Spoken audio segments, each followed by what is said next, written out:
হাসান বসরি রহমতুল্লাহি আলাইহি হযরত উমর রাদিয়াল্লাহু তাআলা আনহুর জামানার মানুষ ছিলেন, অত্যন্ত বুজুর্গ ছিলেন।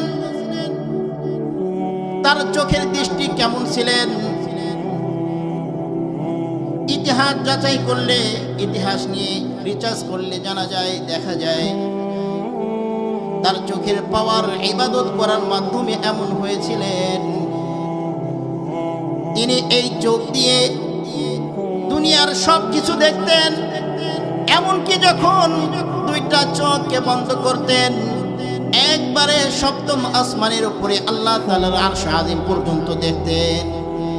তার হাতের এমন পাওয়ার ছিল, তার কানের শ্রবণ শক্তির এমন পাওয়ার ছিল, আল্লাহ তাআলার কাছে কোনো কথা বললে, কোনো কিছু চাইলে আল্লাহ এর উত্তরে কি বলতেন সেই কথাটা কানে শুনতে পারতেন। সুবহানাল্লাহ।